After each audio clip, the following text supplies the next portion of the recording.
Bienvenidas a nuestro programa Salud y Bienestar Integral. Soy Celia Fermón y hoy tenemos el gusto de tener con nosotros al doctor Salomón Jasky. Bienvenido. Gracias por la invitación. Buenas tardes a todos.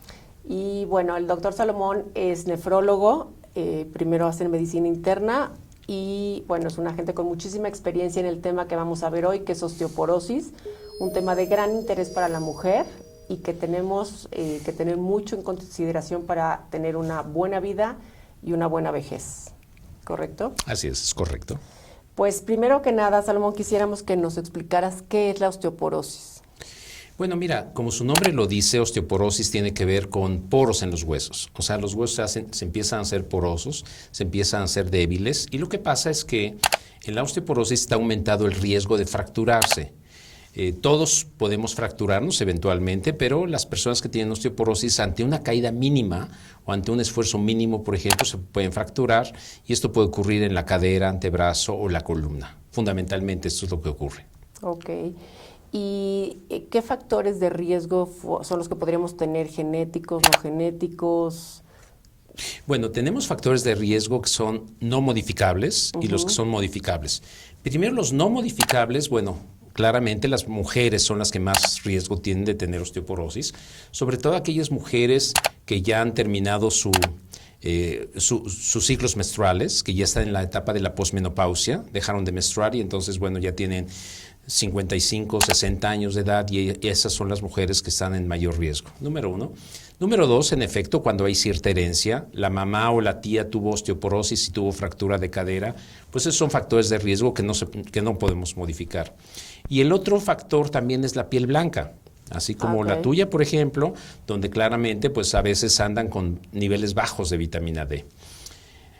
Hay factores modificables, por ejemplo, la dieta. Hay mujeres que no quieren consumir productos lácteos porque les caen mal o por alguna otra razón. Entonces, esto es un factor de riesgo. También hay otras que acostumbran consumir muchos refrescos de cola, por ejemplo, mucho café. Esto impide la absorción de calcio a nivel del intestino. La cafeína interfiere con la absorción de calcio a nivel intestinal y claramente, si no hay calcio en la sangre, lo que hace el cuerpo es sacarlo del almacén que son los huesos. Tabaco también tiene que ver, por supuesto. Cuando una persona fuma en exceso, pues es un factor de riesgo para tener osteoporosis, para tener fracturas. Y el último, bueno, pues por supuesto, el no tomar vitamina D. Son factores que claramente, bueno, y también el sedentarismo.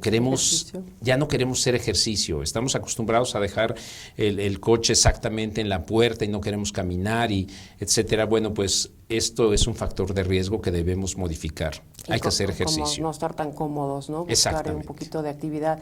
Ahorita que hablabas del calcio, a mí me interesaría que nos explicaras un poquito, cuando hablas de que el cuerpo tiene que sacar el calcio de algún lado y en este caso lo hacen los huesos, ¿por qué el cuerpo necesita calcio?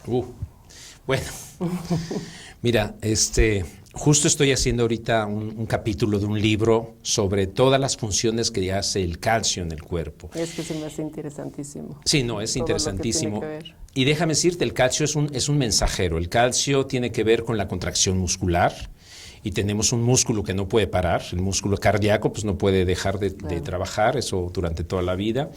Tiene que ver con la transmisión de las neuronas, o sea, los neurotransmisores, en efecto. Y bueno, tiene que ver también con la liberación de algunas hormonas. Entonces, el calcio es fundamental para estar vivos. De hecho, pues, ¿qué te puedo decir? Las variaciones del calcio son mínimas en la sangre, tantito para arriba o tantito para abajo, por ejemplo, y eso dispara una serie de alarmas, hormona paratiroidea, vitamina D. El riñón tiene que ver, por supuesto, con eso. Por eso, como nefrólogo, tengo que ver con osteoporosis y con el metabolismo del calcio. Porque, bueno, esto es fundamental, mantener el calcio sérico estable y normal, el calcio en la sangre. Entonces, bueno, si no consumes calcio, ¿qué pasa? Por ejemplo, el día de Kipur, que no consumes calcio, entonces el cuerpo dice, bueno, necesito calcio. ¿De dónde lo saca? Pues del almacén. Claro. El almacén son los huesos, donde ahí tenemos pues más de 1 kilo de calcio almacenado y pues de ahí lo tomamos el día que no consumimos suficiente cantidad de calcio. Sí, como siempre el cuerpo busca como facilitarle a la parte más emergente del cuerpo para sostener la vida, ¿no? Así es, sí. Lo fundamental es sostener la vida. Y entonces, bueno, dicho sea de paso, pues de repente hay personas que tienen una osteoporosis severa, que se están fracturando y demás cosas, pero su calcio en la sangre está estable y normal. Y ahí tendría que ser porque lo estás sacando o tendrías que hacer otras pruebas a nivel del riñón, de excreción de orina. Bueno, ahí habría que ver. En el caso de una osteoporosis severa hay una serie de factores. Habría que analizar porque puede ser, por ejemplo, que no haya consumido suficiente calcio durante su infancia o durante su adolescencia, que es una parte importante. O bien, pues que esté tomando, pues como te digo, exceso de cafeína, exceso de refrescos de cola que impiden que se absorba el calcio a nivel intestinal y entonces pues hay que sacarlo del hueso. Ok. Ahora, ¿qué pruebas diagnósticas y de laboratorio podemos acudir a ellas para poder tener una evaluación correcta de nuestro nivel de calcio, de la osteoporosis, si la tenemos, si no la tenemos, si la podemos tener? ¿Hay osteopenia, hay osteoporosis? Claro. Bueno, mira, lo fundamental, y te puedo platicar un poquito de historia, antes lo que hacíamos era ver simplemente la radiografía y en base a la radiografía decíamos, pues tiene osteopenia o tiene osteoporosis, pero hasta que vinieron los densitómetros, que los densitómetros lo que hacen es medir exactamente la cantidad de calcio que hay en cada uno de los huesos. Y esto fundamentalmente se hace en 3 regiones, columna, cadera y antebrazo. Hacer cuerpo entero no sirve de nada y bueno, pues hay otros aparatos que miden talón, por ejemplo, que es un poco más barato. Pero yo te diría, en términos generales, el estándar de oro es la densitometría de columna, cadera y si no se puede, pues de antebrazo. ¿Por qué? Porque entonces esto mide exactamente la cantidad de calcio que hay en estos huesos y esto lo compara contra lo que deberías tener. Entonces tenemos un estándar, sabemos lo que debe haber en población normal, en prácticamente todo el mundo. Hay tablas perfectamente bien establecidas de cuánto se debe tener de calcio. Y en base a eso ya diagnostica si es normal, tiene osteopenia o bien tiene osteoporosis. Y estas tablas, perdón que te interrumpa, son dependiendo la raza, dependiendo las edades y todas las características de cada cuerpo, ¿no? Así es dependiendo de la raza y dependiendo incluso de la región. O sea, tenemos para México, por ejemplo, sí, está nacionalizado. Y la raza es una parte importante, no es lo mismo la raza negra que la raza caucásica o la raza, en fin, o sea, son diferentes, los orientales tienen diferentes tablas también. Y entonces en base a eso ves la normalidad, se compara contra lo que debes tener. Esa es la primera parte. Si hay disminución de la masa ósea, vamos, si hay una osteopenia o hay una osteoporosis, entonces hay que pasar la siguiente fase, es tomar exámenes de laboratorio. Y yo te diría, es importante tomar una biometría hemática, tomar una química sanguínea que incluya calcio, fósforo, magnesio, etcétera, para ver que no hay otra patología diferente. Y una parte importante también es medir el nivel de vitamina D, 25-hidroxi, para ver si la persona está bien suplementada de vitamina D o no. Y como nefrólogo también yo lo que hago es pedir calcio en orina de 24 horas o calcio en orina de 2 horas para ver si no está la persona tirando el calcio por la orina. Habitualmente eso es lo que ocurre. Las gentes tiran el calcio por la orina y no se dan cuenta. Y entonces ahí donde empiezan con algún tratamiento y no les funciona, y bueno, pues no les funciona porque lo siguen tirando. Sí. ¿Y esto por qué pasa? ¿Por qué se tira el calcio? Por una fuga renal de calcio. Okay. Digamos un defecto a nivel tubular de en los túbulos del riñón. Hay un defecto y entonces el riñón empieza a tirar mucho calcio. Y ahí, por ejemplo, el cuerpo detectaría que le falta más calcio, entonces chupa más calcio Claro. y va otra vez la cadena en círculo, ¿no? Sí, un círculo vicioso. Es como un barril que tiene un agujero abajo donde tú tratas de llenarlo y pero nunca se llena porque se está yendo por abajo. Cuando hacen las densitometrías, generalmente te lo hacen del lado no dominante. Así es, correcto. ¿Por qué razón es esto? Porque el lado dominante es más fuerte. Okay. Los que somos diestros, por ejemplo, nuestro lado derecho es más fuerte. Y entonces, bueno, pues hay que hacerlo del lado izquierdo porque es el lado más débil. Y en base al lado más débil es lo que tú debes tratar. Ok, que es el que estaría más vulnerable, ¿no? Más vulnerable, más en riesgo de fractura. Ok, ¿y por qué tendemos a asociar la osteoporosis con la edad? ¿Por qué? Porque las personas llegamos a una masa ósea pico o una masa ósea máxima a los 30 años aproximadamente y los que ya pasamos de los 30 años empieza a disminuir esa cantidad de calcio que tenemos en los huesos. ¿Hay Entonces, algo que podríamos hacer preventivamente hasta esos 30 años? sí, claro, por supuesto. De hecho, la recomendación, y cuando me preguntan quién debe tratar la osteoporosis, yo digo, deben ser los pediatras. Los pediatras Estaba deben pensando. recomendarle pues a estas niñas, por ejemplo, estas niñas que tienen 10 y 11 años, pues que en lugar de tomar un refresco de cola, pues que tomen un lácteo, que tomen un yogur, que tomen leche, por ejemplo, que hagan ejercicio. En lugar de estar sentados viendo la televisión, jugando algún videojuego, etcétera, pues tal vez empezar otra vez, regresar a hacer alguna actividad física, porque eso incrementa más esta masa ósea máxima que se logra en los primeros 30 años de vida. Ahorita que tocas el tema de los refrescos, ¿los endulcorantes tienen algún efecto sobre la porosidad del hueso? No, en absoluto. No, eso no tienen problema. No, O sea, no pues si tiene. toman de dieta o aguas naturales, pero con endulcorantes, no tendría ningún problema sobre No eso. tiene ningún problema. No, el problema fundamentalmente es con el tema de Cafeína, la cafeína, sí. Pues Los refrescos de cola habitualmente tienen cafeína, sí. sí, o los Red Bulls o estas cosas que se toman luego, ¿no? Pero terribles, ¿no? Que son terribles, es lo Terribles, peor que sí. existe. Sí, entonces definitivamente sí valdría la pena empezar como con campañas preventivas, educativas, desde la escuela, desde pequeñitas, para que pudieran tener como una conciencia de lo que no quieres llegar a padecer en un futuro. Claro. Sí, de hecho hay trabajos que han demostrado eso, donde toman un grupo de niñas, por ejemplo, las siguen durante 2 o 3 años y a una les dan pues una dieta un poco más rica en calcio.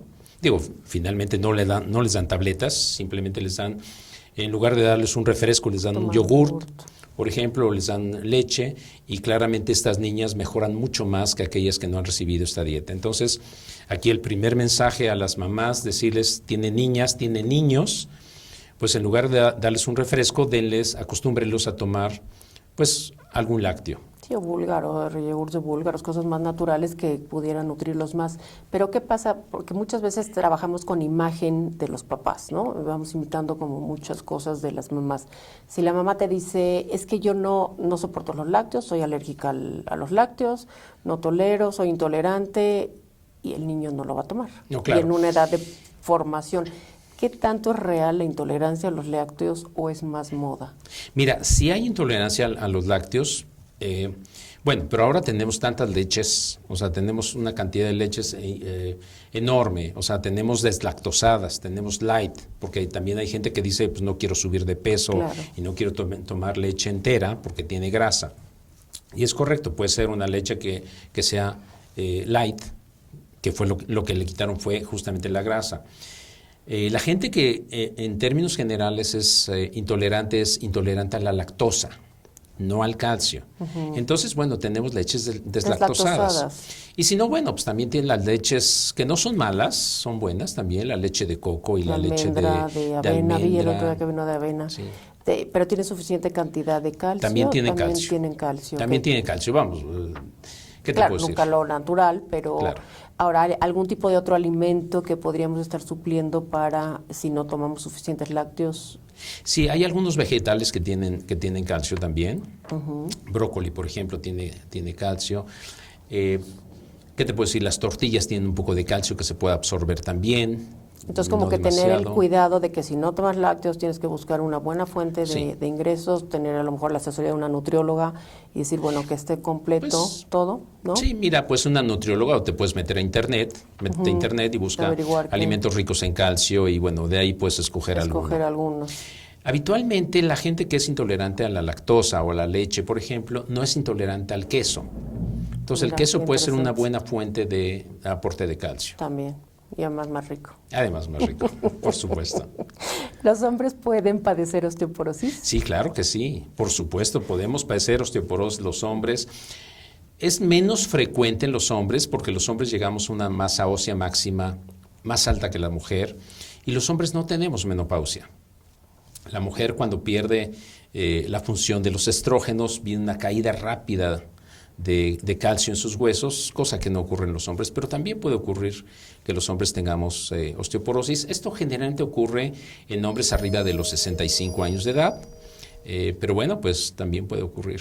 Podría ser gente que fume mucho, mucha cafeína, sedentarios, lo que nos decías, ¿no? Así es. Diabetes es otro de los factores de riesgo. Sí, es otro de los factores de riesgo también. ¿Y enfermedades autoinmunes? Sí, por supuesto. También. Enfermedades autoinmunes y cuando se toma cortisona. De hecho, cuando la gente tiene que tomar cortisona por alguna causa, por una enfermedad autoinmune, por un trasplante, por ejemplo, de riñón o de algún órgano, o por alguna enfermedad tipo lupus o cualquier otra enfermedad. Es un foco rojo para estar más alerta de la situación, ¿no? Son factores de riesgo que condicionan osteoporosis. Los anticonvulsivantes también, por ejemplo. Las hormonas tiroideas también en pacientes hipotiroideos también tienden a tenerlo, ¿no?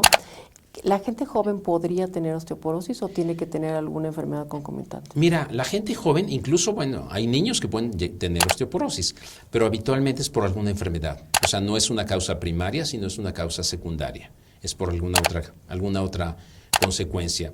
O bueno, más que osteoporosis, tendrían debilidad de los huesos o huesos frágiles. Es como la osteogénesis imperfecta. Exactamente. Ese tipo de Justo de eso te iba a hablar, de la osteogénesis imperfecta, donde son niños que nacen con ese problema genético y bueno, son niños que se fracturan fácilmente. Okay.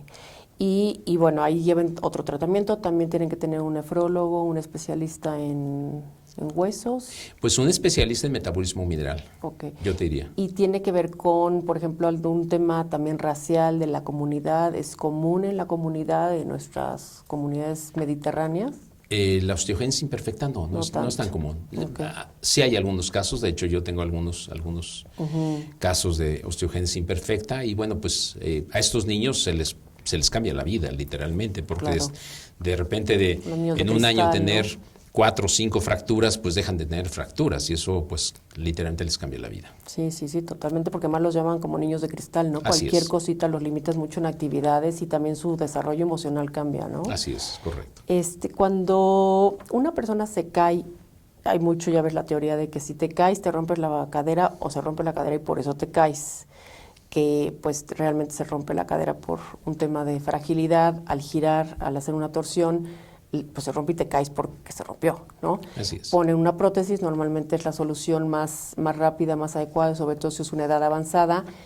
¿Con una prótesis te puedes hacer una densitometría?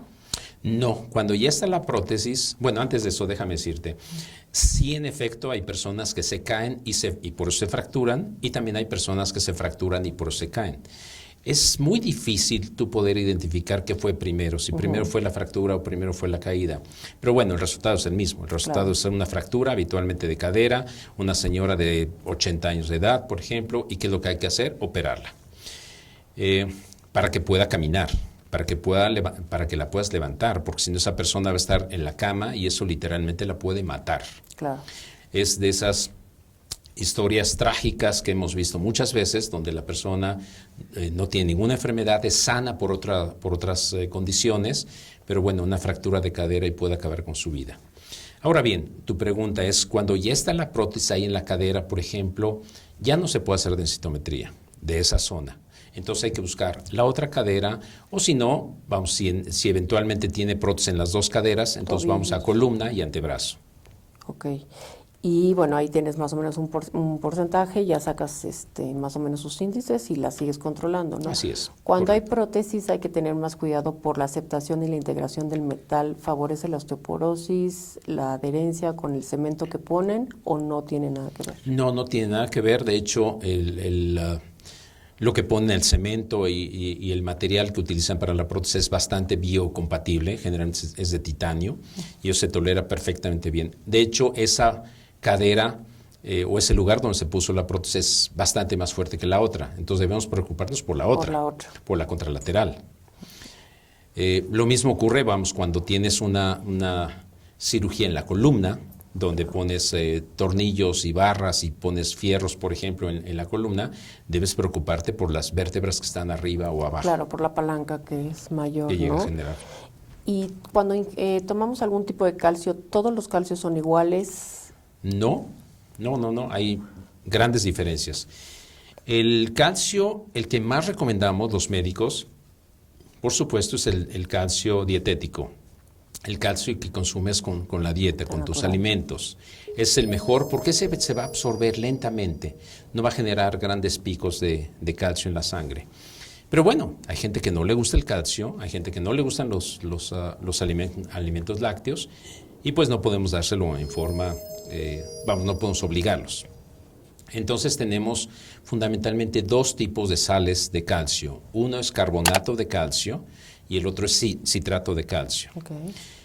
Carbonato de calcio tiene que ser dado, tiene que haber ácido en el estómago para que se pueda absorber. Citrato se puede absorber en cualquier momento. Entonces, por eso es que a veces pues dicen que hay que darlo con alimentos. Por ejemplo, el carbonato de calcio fundamentalmente es con alimentos. Citrato puede ser con y sin alimentos. Okay. Y en el caso de genéricos, porque muchas veces dicen es que compré a granel, la calidad cambia, baja, porcentajes. Mira, en términos generales también los genéricos son biocompatibles, okay. O sea, puedes usar genéricos. ¿Y es carbonato o citrato. Cualquiera de los dos. Pero importante es que vengan con vitamina D. O sea, debe ser adicionado con vitamina D.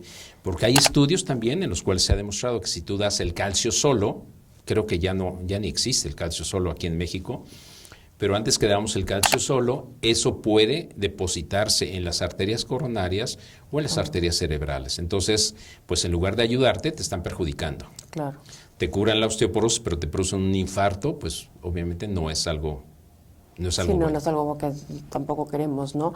Y es conveniente que tomemos calcio en pastillas sin tener nada. Mira, hay ciertas recomendaciones, de hecho hay tablas también y lo puedes consultar por internet. Sí. Depende de la edad, depende de la actividad física, del género. No es lo mismo una mujer que un hombre, no es lo mismo una mujer embarazada, por ejemplo, que tiene mayor requerimiento de calcio, o una persona que está creciendo, un niño que está creciendo, o bien una mujer lactando, por ejemplo. En el caso de la mujer con embarazo, lactancia, pues tiene un mayor requerimiento de calcio. Entonces son esas personas las que deben tomar un suplemento de calcio definitivamente. No te diría que todas las personas estemos tomando suplementos de calcio sin un diagnóstico y sin una orientación médica. ¿Pasa algo a nivel de las arterias o de lo que comentabas anteriormente, si estamos tomando demasiado calcio o lo excretamos y nada más va pasando por el riñón? Mira, si lo tomas con vitamina D no pasa nada. Okay. Yo les digo les digo a mis... Que es la joya de la corona ahorita, ¿verdad? Últimamente, la vitamina D. La vitamina D es la joya de la corona. Es toda, más que vitamina, ya se considera como una hormona. Sí. Pero yo les digo a mis alumnos que pues nadie se puede suicidar tomando calcio. Digo, te puedes tomar 10 tabletas de calcio o 20 tabletas de calcio, no se van a suicidar, no va a pasar nada. Simplemente van a absorber una de ellas y las demás las van a excretar por vía fecal. Y ya que estás con la vitamina D, que bueno, me parece, como dices, una gran joya de la corona, protectora, inmunoprotectora. Sí. Cuando hablamos, por ejemplo, hay casos donde tienes que tomar demasiada por la absorción, hay que checar los niveles en laboratorio, es importante para ver los niveles, cuál es el índice, el mejor índice para tener una protección completa. Mira, vitamina D, y qué bueno que me preguntas, vitamina D pues se considera como toda una hormona, más que vitamina. Tiene una gran cantidad de funciones y en efecto, ahora que estuvimos con el tema del COVID, claramente a las personas que tenían buenos niveles de vitamina D les iba mejor que aquellas personas que tenían niveles bajos de vitamina D. Entonces también lo damos como un inmunomodulador. Los niveles de vitamina D, sobre todo la que hay que medir es la 25-hidroxi, que es lo que hay que medir en la sangre, y esto debe estar en un rango. El rango, digamos, es de 30 a 100 nanogramos por decilitro. Lo habitual o donde queremos mantener a las personas es alrededor de 40, 50, por ejemplo. Tampoco hice a niveles muy altos. Pero, bueno, ¿qué te puedo decir? Nos encontramos con mucha frecuencia gente que está deficiente de vitamina D. Es que a mí me ha pasado en el consultorio que gente que está muy débil, tiene poca masa muscular, tiene fatiga crónica, todos les decimos, hazte un análisis de vitamina D. De vitamina D, sí. Y están en 18, 17, claro, muy bajos, muy ¿no? bajos, sí. Y nada más con un suplemento de vitamina D realmente echan a andar otra vez como este motor de tantas cosas que interfieren tanto en el cuerpo, ¿no? Claro. Sí, mira, hace algunos años en México éramos ignorantes, no hay otra palabra, y pensamos que pues aquí teníamos mucha vitamina D porque tenemos mucho sol durante todo el año, etcétera, pero cuando empezamos a hacer determinaciones de vitamina D nos dimos cuenta de que en todos niveles socioeconómicos, en todas latitudes, digo, puede ser norte, centro del país o sur, sureste, incluso gente que vive en la playa, por ejemplo, y puede tener niveles bajos de vitamina D porque no estamos asoleándonos todo el tiempo. Además, la vitamina D, pues no la podemos ingerir fácilmente en alimentos, ¿no? Es o el sol o tomar algún suplemento. Sí, el sol te ayuda, por supuesto, a sintetizar la vitamina D y la vitamina D está en algunos pescados de agua fría, sobre todo salmón, salmón, arenque, bueno, de repente pues sí comemos salmón, por ejemplo. Pero lo ideal sería tener un suplemento, ¿qué dirías tú, 2,000 unidades? Esa es una excelente pregunta, Celia, porque ¿cuánto hay que dar? Pues depende. Tú me dices, hay una persona que tiene 18 de vitamina D. Híjole, si le doy 2,000 unidades no lo voy a alcanzar nunca. Yo he visto gente que tiene 10 de vitamina D o 9 de vitamina D en sus niveles, entonces tiene una gran insuficiencia de vitamina D. Esas personas, pues yo te diría, hay que manejarlas con 10,000 unidades diarias durante un par de semanas, por ejemplo, para llevarlas a niveles más altos. También he visto gente que tiene 35 o 40 de vitamina D, entonces ahí sí dar una dosis de mantenimiento de 1,000 unidades al día, por ejemplo. Okay. ¿Y es mejor ahí de día, o sea, al día o esta pastilla que hay que es una vez al mes? Mira, puede ser justo eso ahí va. La vitamina D es liposoluble, debe ser soluble en aceite, en lípidos.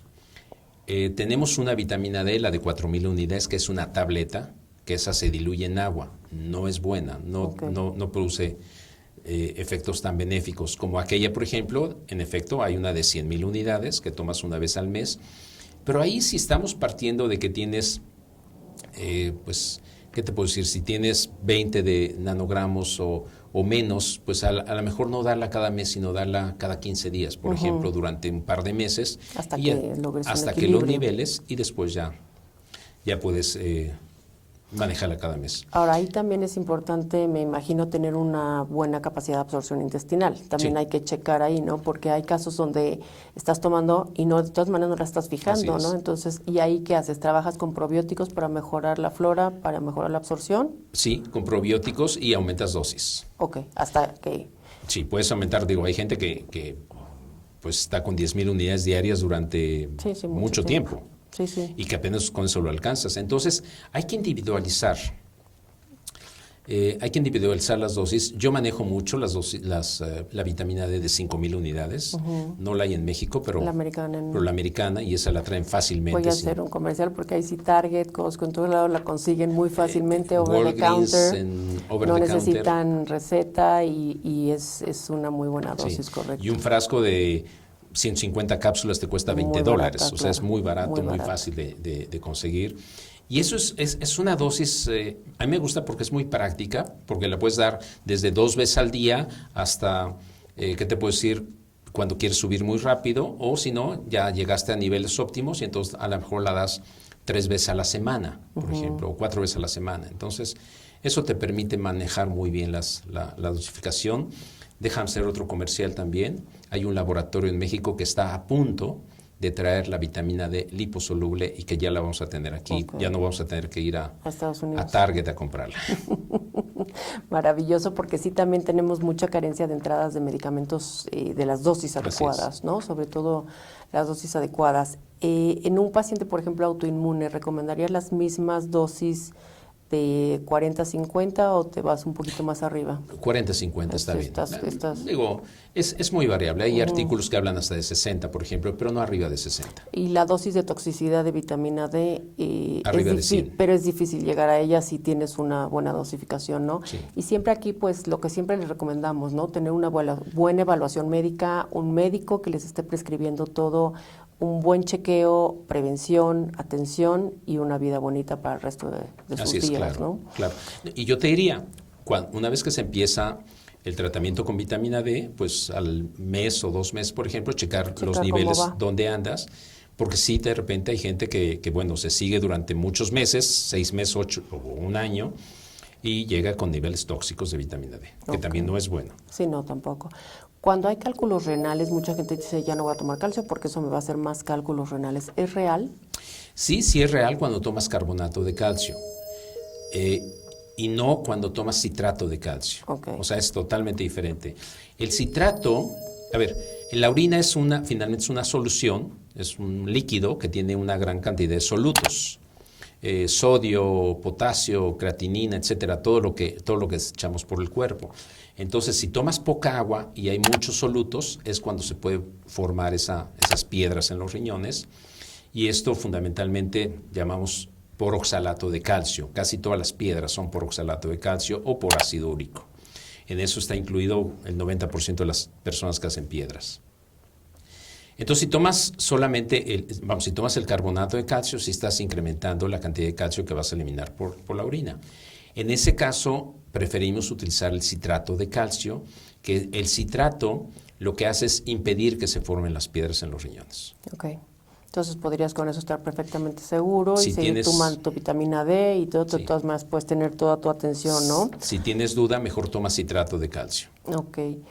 ¿Y cómo debemos de tomar el calcio? ¿En ayunas, en la mañana o la vitamina D juntas con Casi espacios? casi siempre ahora lo que te decía es estos suplementos de calcio ya vienen adicionados con vitamina D. Ok.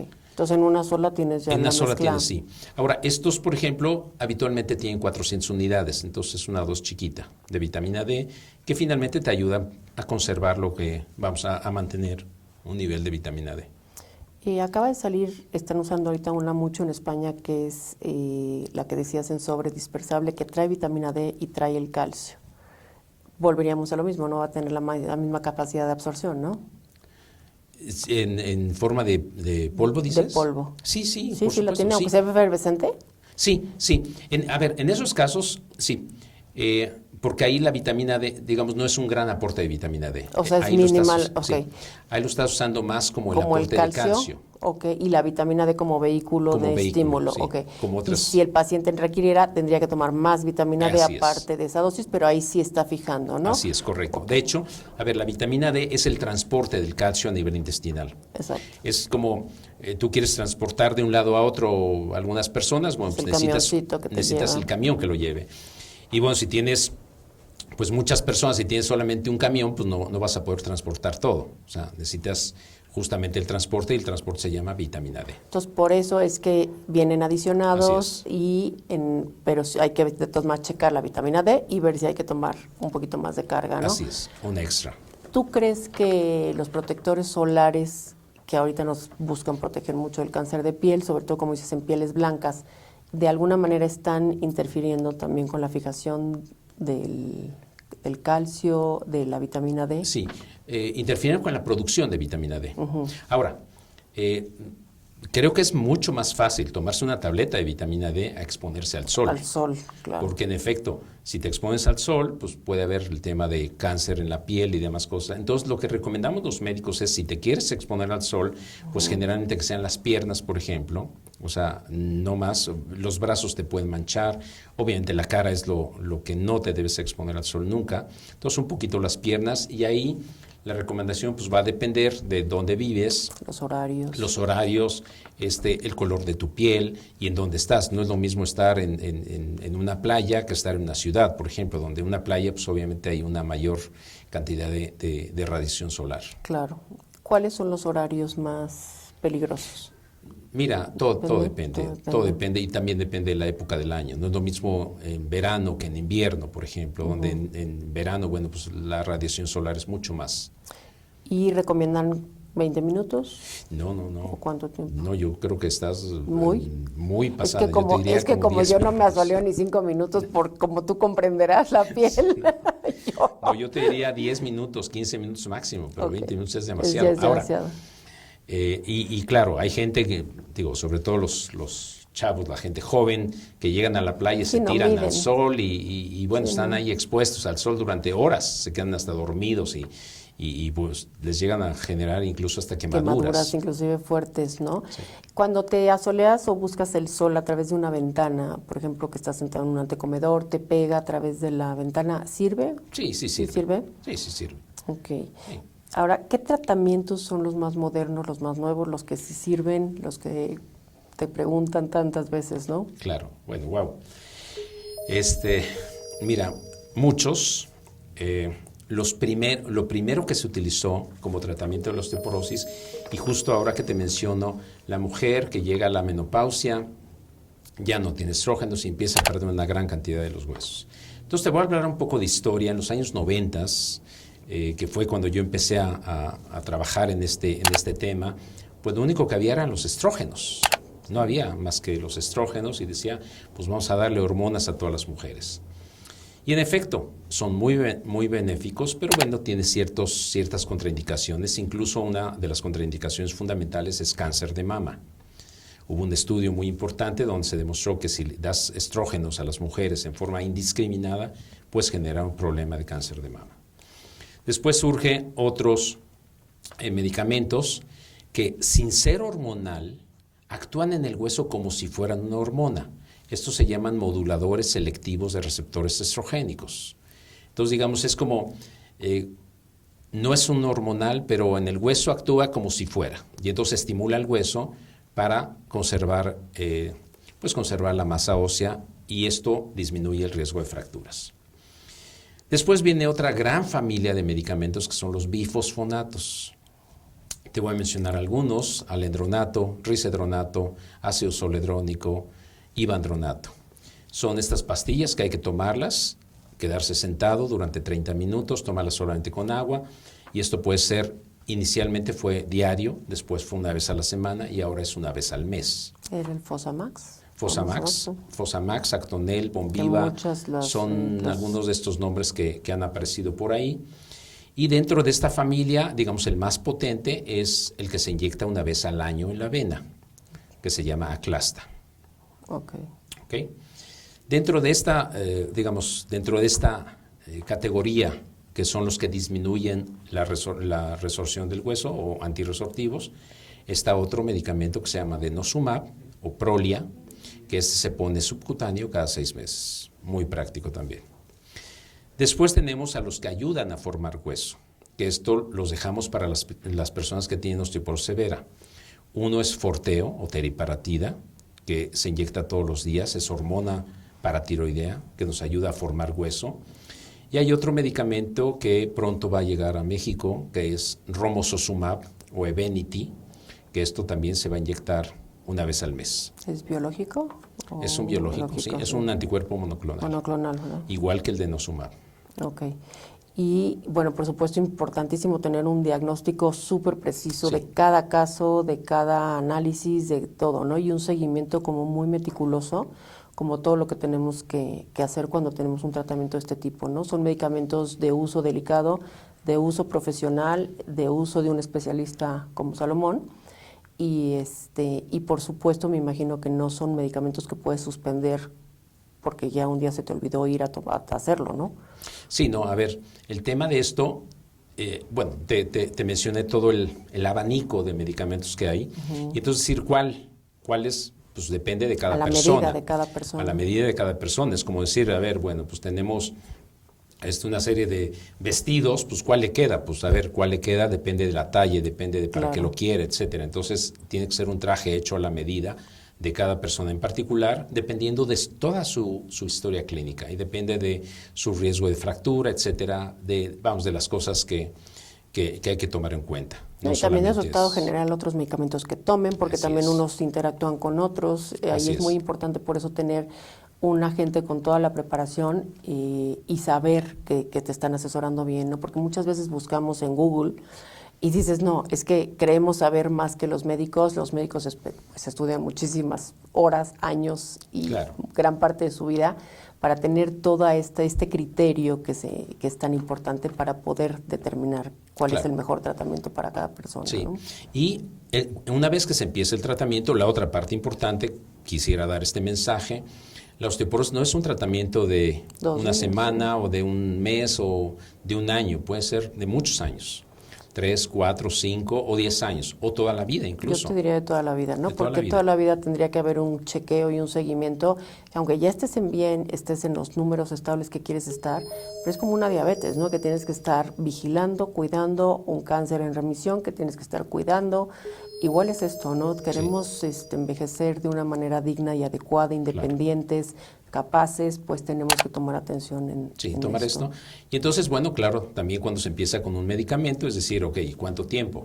Pues entonces al año o a los 6 meses checar cómo va la persona, cómo ha sido la respuesta y en base a eso ir tomando las decisiones, porque puede empezar con un medicamento, y generar. pasar a otro y después a otro, por ejemplo, o combinación de medicamentos. Que ese es otro tema que quisiera mencionarles, que no siempre el primer medicamento tiene que ser el que te funcione, cada cuerpo es único, Así es. cada cuerpo funciona diferente y en muchas ocasiones lo que tenemos que hacer es probar uno y no es que el doctor no haya sabido o no es de que no le hayan dado el medicamento correcto y entonces la amiga te dijo que tomaras otro, simplemente hay que ver qué es lo que mejor le sirve a cada cuerpo para poderles dar la mejor atención. Sí, claro, tiene que ser personalizado, definitivamente.